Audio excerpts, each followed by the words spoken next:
तो आज हम लोग एक जातिका का चार्ट एनालिसिस करने वाले हैं, कुंडली अध्ययन और विवाह संबंधी प्रेडिक्शन करेंगे। और हमने जो भी पढ़ा है अभी तक अपने कोर्स में उसको अप्लाई करने की कोशिश करेंगे। तो गौर से और बहुत अच्छे से समझिएगा इस चार्ट को।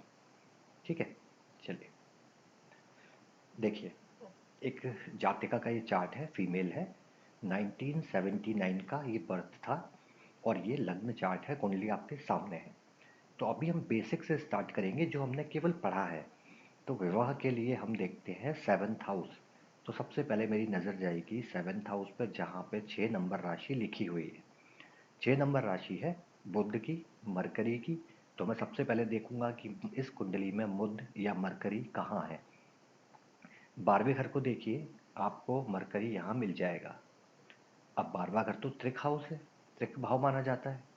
तो गलत घर में बैठा है, कोई बात नहीं। क्या इसके ऊपर कोई एस्पेक्ट है या कंजॉइन है?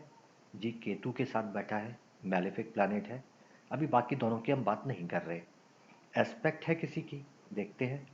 7वें घर से, यानी कि छठे हाउस में, सिक्स हाउस जो है, वहाँ पे शनि है, राहु है। और दोनों की एस्पेक्ट बुध के ऊपर पड़ेगी, हालांकि सबके ऊपर पड़ेगी, लेकिन अभी हम बात कर रहे हैं विवाह स्थान से संबंध। तो ये दोनों प्लैनेट बुध को देखेंगे। और चूंकि राहु शनि के साथ है तो रिजल्ट भी शनि के देगा। शनि का काम होता है डिले कराना, चीज़ों में लेट कराना। तो लग्न चार्ट ये बताता है कि इस जातक की विवाह में देरी हो सकती है। ठीक है, चलिए। अब मैंने ये पढ़ा है कि सिक्स हाउस का ओनर शादी कराता है। तो उसकी दशा में शादी होगी। तो हम देखते हैं बुध की दशा इस कुंडली के कब आने वाली है। अब मरकरी का जो महादशा शुरू होगी वो होगी 2065 में, जब ये जातिका 85-86 साल की हो चुकी होगी। तो ये काम नहीं करने वाला। तो चलिए एक बार, अभी तक हम आगे इसलिए नहीं बढ़ रहे क्योंकि हमने केवल सेवन्थ हाउस पढ़ा है कि ये विवाह के लिए होता है। आगे इसमें एक नवमांश जो है इसका, उस पर नज़र डालते हैं। तो अब नवमांश में मैं देखूं कि सेवन्थ हाउस का लॉर्ड कौन है। 12 नंबर राशि जो है गुरु। गुरु आपको लग्न में बैठा हुआ मिलेगा। चलिए ठीक है। अब चूंकि एक तो गुरु शनि के साथ बैठा है यहाँ पे, तो इसका शत्रु है। क्योंकि तात्कालिक अगर आप देखोगे मैत्री, तो ये शत्रु है। तो गुरु की जो राशि है, 12वीं राशि, ये शत्रु राशि हुई। और शनि लग्न से बैठ के इसको भी देखेगा, सेवन्थ हाउस को। यानी लग्न चार्ट में भी शनि सेवन्थ हाउस के लॉर्ड को देख रहा है, और नवांश में सेवन्थ हाउस के लॉर्ड के साथ बैठा है, उस भाव को भी देख रहा है। तो इसका मतलब ये कंफर्म है कि जातिका का विवाह लेट होने वाला है। चलिए, अब चूंकि इस नवांश के हिसाब से गुरु शादी करा सकता है, सेवन्थ हाउस का लॉर्ड है। तो गुरु की दशा चेक कर लेते हैं। जुपिटर की दशा आपकी स्टार्ट होगी 2030, जब ये जातिका 51 साल की हो जाएगी, 51 ईयर। तो काम तो ये भी नहीं करने वाला। अब हम थोड़ा सा आगे बढ़ते हैं। अब हम देखते हैं क्या कोई हाउस कंबाइन कर सकते हैं। तो जी हाँ, विवाह के लिए हम सेकंड हाउस को सेवन्थ हाउस से कंबाइन करते हैं। क्यों करते हैं? सेवन्थ हाउस है आपका परिवार का, कुटुंब का। तो विवाह यानी मैरिज का मतलब होता है कोई नया पर्सन आपके परिवार में ऐड हो जाना। तो अब देखते हैं कि इस कॉम्बिनेशन के हिसाब से ये मैरिज कब होनी चाहिए। तो सेवन्थ हाउस में आप देखोगे, सॉरी सेकंड हाउस में आप देखोगे 7 नंबर राशि। ये राशि है वीनस, शुक्र की। यानी कि अगर शुक्र की दशा आ जाए तो शादी हो सकती है। तो हम पीरियड देख लेते हैं। शुक्र की दशा इस जातिका की खत्म हो गई 1989 में, जब ये 10 साल की थी। तो ना तो अब जुपिटर में शुक्र की दशा आएगी, ना शुक्र में गुरु की दशा आने वाली है, क्योंकि ये 2030 के बाद आएगी और ये 89 में खत्म हो गई। यानी नौमांस के 2 और 7 का मैच से शादी नहीं बनती है। कोई बात नहीं है। फिर से अपने लग्न चार्ट पे आते हैं, क्योंकि हमने लग्न चार्ट से दूसरे और सातवें का संबंध नहीं देखा अभी तक, क्योंकि हमने पढ़ा नहीं था। इस स्टेप में हमने इन्वॉल्व किया है आगे उसको। चलिए, तो ये लग्न चार्ट है हमारा। सातवें घर का मालिक बुध है, हमें पता है, मरकरी। ये शादी देने की कैपेबिलिटी रखता है। दूसरे घर का स्वामी है मेरा मंगल। यानी कि मंगल के साथ जब बुध की दशा महादशा होगी तो उसमें शादी हो सकती है। अब चूंकि बुध की दशा तो बहुत लेट आएगी, तो मेन आएगी पहले मंगल की दशा, उसमें बुध की आ जाए तो शादी हो जाएगी। पर क्या ऐसा हो जाएगा? ऐसे बहुत सारी कुंडलियों में आपको दिखेगा कि 2 और 7 के कॉम्बिनेशन से विवाह नहीं हो रहे। अगर ये अप्लाई होता है फंडा, तो हर जगह अप्लाई होना चाहिए। तो थोड़ा सा आगे बढ़ते हैं इसी कॉन्सेप्ट में। देखिए, कुछ याद आया किसी को? जी, एग्जैक्टली exactly। आखिरी प्लैनेट देखिए जो है मार्स, और हमने लास्ट क्लास में पढ़ा है व्हाट इज डी के। डी के इज दारा कारक, यानी कि स्पाउस का कारक। यानी कि मुझे क्लियर है कि एक तो मंगल सेकंड हाउस का लॉर्ड है जो रोल निभाएगा। दूसरा, इस कुंडली के लिए मंगल स्पाउस का कारक है यानी दारा कारक है, तो महत्वपूर्ण रोल मंगल का हो जाता है इस कुंडली में। तो क्या हम प्रेडिक्ट कर दें कि मंगल की महादशा में जब बुध की दशा आएगी तो शादी हो जाएगी? नहीं, इतनी जल्दी क्या है। देखिए, अभी कंफर्मेशन करते जाएंगे। एक अच्छा एस्ट्रोलॉजर ना योग नहीं बताता, वो समय बताता है। देखते हैं कैसे। अब मैंने लग्न चार्ट में देखा, 7वें घर का मालिक कौन? बुध है। नौमांश में बुध कहाँ बैठा है पहले ये देखेंगे जाके। ये त्रिक भाव में बैठा है, 8वें घर में। लेकिन अगर आप देखोगे गौर से तो ये मंगल के नौमांश में है। और नौमांश में ग्रह कैसे जाता है ये भी हमने लास्ट क्लास में पढ़ा है, और इम्पोर्टेंट क्यों है, क्यों यहाँ पे मंगल इम्पोर्टेंट हो गया, ये हमने लास्ट क्लास में समझा कि नौमांश बनता कैसे है। यानी नौमांश मुझे बता रहा है कि बुध के काम करने के लिए मंगल इम्पोर्टेंट है। अब नौमांश में मंगल कहाँ बैठा है? तो नौमांश के चार्ट में जब आप मंगल ढूंढोगे तो आपको मंगल मिलेगा दूसरे घर में, और दूसरा घर है आपका कुटुंब का, परिवार का। यानी कि लग्न चार्ट आपको बताता है कि मंगल सेकंड हाउस का मालिक है, मंगल दारा कारक है इसलिए इम्पोर्टेंट है। नौमांश आपको बता रहा है कि मंगल दूसरे घर में बैठा है और बुध मंगल के नौमांश में है। यहाँ से आपको 4 कंफर्मेशन मिलते हैं मंगल की स्ट्रेंथ के लिए। चलिए अब आते हैं, क्योंकि ये कुंडली हमारे पास 2007 में आई, तो हम उस समय का एनालिसिस करते हैं कि उस समय क्या क्या चीज़ें हो सकती हैं। तो अब मुझे पता है कि ये विवाह कब होगा। एक तो ये है कि मंगल बहुत प्रबल योग बनाएगा इस विवाह के लिए, क्योंकि 4 योग मिल रहे हैं, 4 संभावनाएं दे रहा है। चलिए आगे बढ़ते हैं। मंगल में बुध होना चाहिए क्योंकि बुध 7वें घर का मालिक है। तो मुझे ये टाइम पीरियड मिल गया। क्या मैं प्रेडिक्ट कर दूं कि 18 जुलाई 2008 से लेके 15 जुलाई 2009 तक के बीच में इस जातिका का विवाह हो जाएगा? पर 1 साल का पीरियड एस्ट्रोलॉजी के हिसाब से बहुत ज़्यादा है। मैं थोड़ा सा आगे देखता हूँ। अब आगे कैसे देखेंगे, क्योंकि लास्ट क्लास में हमने राशियाँ के बारे में कुछ पढ़ा था, अगर किसी को याद हो तो। गौर से देखो, बुध जो है वो 1 साल का पीरियड है यहाँ पे। लेकिन मरकरी या बुध कौन सी राशि में है? लग्न चार्ट में ये 11वीं नंबर राशि में है। और 11वीं नंबर राशि जो है वो होती है आपकी शीर्षोदय राशि। 5, 7, 9, 11 ये सारी राशियाँ आपकी शीर्षोदय राशियाँ हैं। यानी कि शीर्षोदय राशि में बैठा ग्रह अपना प्रभाव शुरू के आधे भाग में सबसे ज़्यादा देता है। यानी कि जुलाई से लेके पहले 6 महीने हैं, तो मैं मानूं कि दिसंबर 08 तक विवाह की प्रबल संभावना है। एक ही कॉन्सेप्ट बनता है क्योंकि मैंने पृष्ठोदय और शीर्षोदय राशियाँ पढ़ी हुई हैं, उनका यूज़ करना पड़ता है। आगे बढ़ते हैं।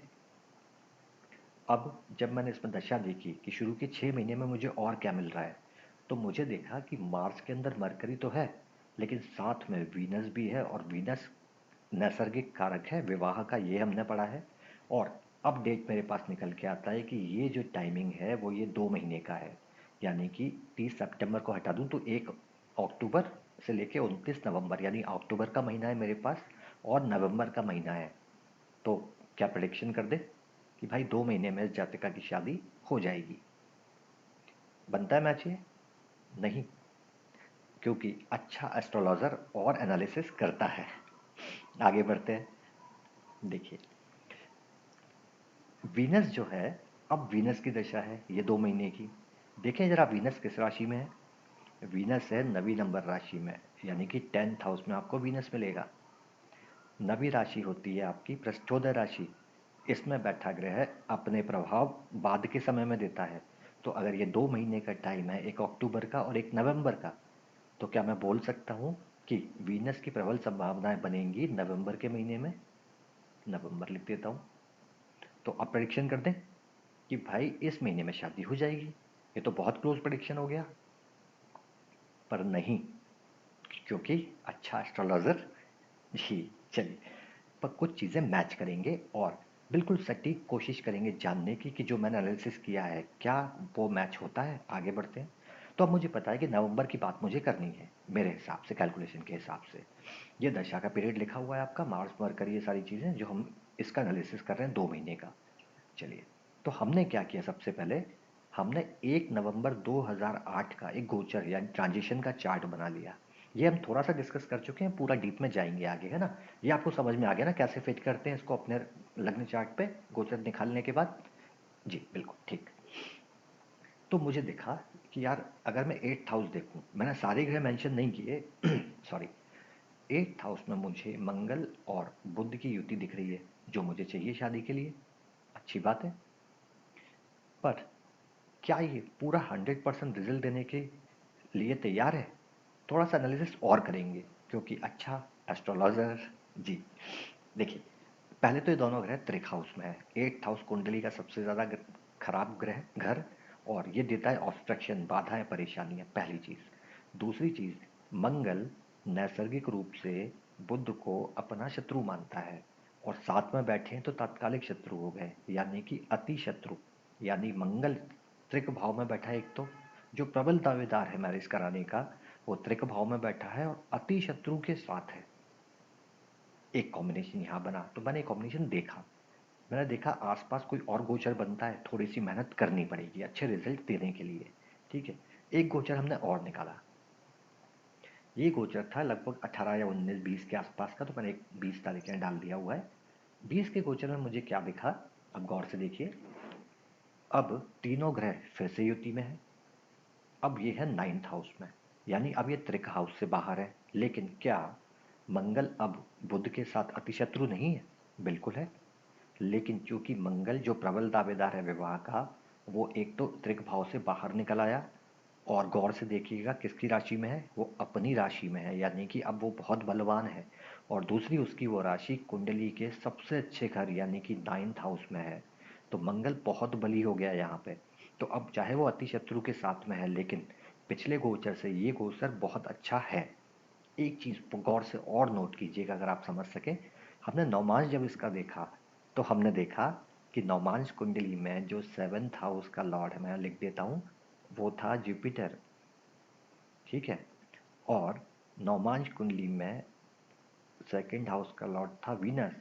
याद होगा आपको, अभी हमने देखा। क्या इस गोचर में 20 तारीख के गोचर में इनका कहीं संबंध है? देखिएगा गौर से 10th हाउस में आपको जुपिटर और वीनस का गोचर मिलेगा, साथ में इनकी युति। यानी नवमांश का चार्ट आपको बता रहा था कि इन दोनों के कॉम्बिनेशन से मैरिज हो जाएगी। तो यहाँ वो गोचर बनता है। अब एक चीज़ मैं और एक्सप्लेन करना चाहूँगा। वीनस को यहाँ पे हमने दशा में क्यों इम्पोर्टेंट माना? केवल इसलिए नहीं कि वीनस विवाह कारक है। इस कुंडली में वीनस का बहुत महत्व है, चूंकि हमने वो टॉपिक कवर नहीं किया। अगर वो कर लेते तो आप स्पष्ट रूप से बोल सकते थे कि ये सबसे स्ट्रॉन्ग कॉम्बिनेशन बनने वाला है। हम आगे पढ़ेंगे तो आगे और समझेंगे कि कैसे वीनस इसमें बहुत महत्वपूर्ण है। ठीक है। तो अभी आई होप क्लियर है। तो अभी मैं जातक के लिए क्या बोलने वाला हूँ। मेरा गोचर 20 तारीख के आसपास का सबसे अच्छा बैठ रहा है। हो सकता है 18 19 का हो या आगे पीछे का हो। तो क्या मैं ये डेट अपने जातक को दे सकता हूँ कि 15 तारीख से लेके 29 तारीख, मात्र इन 15 दिनों में सबसे प्रबल योग है और निश्चित होना चाहिए। क्यों? क्योंकि मंगल, बुध और शुक्र तीनों का युति है। नवम भाव में युति है, सबसे अच्छे घर में मंगल पूरा बलवान। और नवमांश के जो ग्रह हैं दोनों, जो जरूरी है शादी के लिए, उनकी युति भी 10th हाउस में बन रही है। तो इस पूरे चार्ट में हमने क्या क्या एनालिसिस किया। कुछ लोग बोलेंगे कि ये तो दूसरा और सातवां घर लग्न चार्ट का देख के एनालिसिस हो जाता। बिल्कुल हो जाता। तो क्या हर चार्ट में दूसरे और सातवें के कॉम्बिनेशन से शादी हो जाती है? नहीं होती। इसीलिए नवमांश बनाए गए हैं। तो हमने यहाँ पे देखा कि लग्न चार्ट में सातवें घर का मालिक कहाँ है नौमांश में। तो आपने देखा है मंगल के घर में है, मंगल के नौमांश में है। यानी मंगल का रोल बहुत इंपॉर्टेंट है। दूसरा, मंगल लग्न चार्ट में 2nd हाउस का मालिक है, मंगल दारा कारक भी है, और नौमांश में मंगल 2nd हाउस में बैठा है। तो 4 रीजन मिलते हैं मुझे मार्स प्रेडिक्ट करने के। ठीक है, पहला अब चूंकि मैंने दारा कारक चार्ट से लगन चार्ट से निकाला है, तो मैं लग्न चार्ट में 7th हाउस का मालिक कौन है? मरकरी। तो मेरे लिए मरकरी इंपॉर्टेंट हो जाएगा।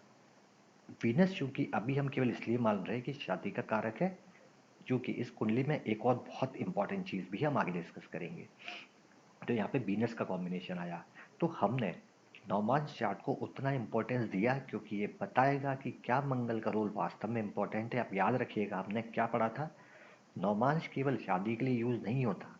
नौमांश आपकी कुंडली को स्ट्रेंथ बताता है कि जो पोजीशन लग्न में है क्या वो नौमांश में बन रही है। अब चूंकि शनि विवाह लेट कराएगा लग्न के हिसाब से, तो आप नौमांश में भी देखेंगे कि हाँ ये कंफर्म कर रहा है, यानी कि विवाह लेट होगा। और इस जातिका का विवाह जो हमने डेट दिया 15 से लेके 29 तक का, तो 22/11/08 को ये विवाह संपन्न हुआ। ठीक है, एग्जैक्ट सेम डेट को। अब बात ये नहीं है कि आप कितना सटीक करते हो, बात ये है कि जब आप एनालिसिस करते हो तो आर यू सेटिस्फाइड? क्या आपको सेटिस्फेक्शन मिलता है? क्या आपके पास इतने लॉजिक है कि मैं क्यों ये डेट दे रहा हूँ? केवल दूसरा साथ का दशा अंतरदशा देख के केवल योग बता देने से काम नहीं होगा कुंडली में। ठीक है, तो इसका जो वीनस का इंपॉर्टेंस है वो हम आगे डिस्कस करेंगे। और साथ में एक चार्ट और डिस्कस करने वाले हैं मैरिज का, वो इसलिए क्योंकि अगर नहीं किया तो आप लोग ना यहीं सीमित रह जाओगे, बस आप दारा कारक देखोगे और ऐसे मैच करने लगोगे। तो जब तक 2 से 3 अलग अलग चीज़ें डिस्कस नहीं हो जाएंगी तब तक आपकी थॉट प्रोसेस खुलेगी नहीं। और ये पूरा अध्ययन ना नॉलेज के साथ साथ है कि आप कैसे चीज़ों को अप्लाई करना सीखते हो, कॉम्बिनेशन बना के देखोगे।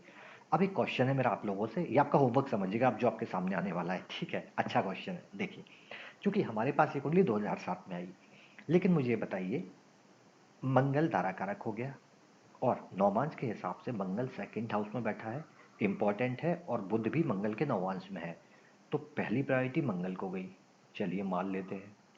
लेकिन नौमांश में जुपिटर भी तो 7th हाउस का लॉर्ड है।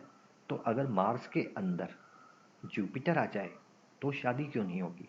और चलो अब आप बोलोगे कि लग्न चार्ट में बुध है मेन प्लैनेट, तो चलो मार्स के अंदर जुपिटर के अंदर अगर मरकरी आ जाए तो क्यों नहीं होगी? देखते हैं क्या क्या दशाएं हैं। देखिए, मंगल की दशा तो 5 से 12 तक चली, ये हम देख चुके। ये लीजिए, मंगल के अंदर जुपिटर चला है 2006 से 2007 के बीच में। एक और कॉम्बिनेशन आपको देते हैं, मंगल के अंदर जुपिटर के अंदर मरकरी चला है 2 महीने, 11 अक्टूबर 2006 से 29 नवंबर 2006 तक। अब आपके लिए होमवर्क ये है कि अगर ये प्लानिट इंपॉर्टेंट थे तो इस दशा में जातिका की शादी क्यों नहीं हुई? और ये इसलिए इम्पोर्टेंट है कि अगर ये कुंडली 2005 में आई होती तो क्या हम ये प्रेडिक्शन देते? समझिए, टाइम निकल गया, इससे ये फ़र्क नहीं पड़ता। बात ये है कि क्या हम केवल योग बता देंगे कि हाँ इस योग में हो जाएगी, फिर नहीं हुई तो हम उसको अगला योग बता देंगे? क्या ये सही तरीका है प्रेडिक्शन का? या हम समझें कि सबसे इम्पॉर्टेंट चीज़ क्या है, क्या चीज़ मायने रखने वाली है? तो आई होप कि क्लियर होगा, ये आप कल डिस्कस करेंगे, आप लोग समझ के आएंगे कि रीजंस क्या है। तो आई होप बहुत अच्छे से समझ में आया होगा कि एक प्रेडिक्शन लेवल पर पहुंचने में मेहनत करनी पड़ती है, अच्छा डीप एनालिसिस करना पड़ता है, और वो करने के बाद आपको बहुत सेटिस्फेक्शन मिलेगा। तो चलिए, अब आपका नेक्स्ट क्लास में इसको डिस्कस करते हैं और एक चार्ट और डिस्कस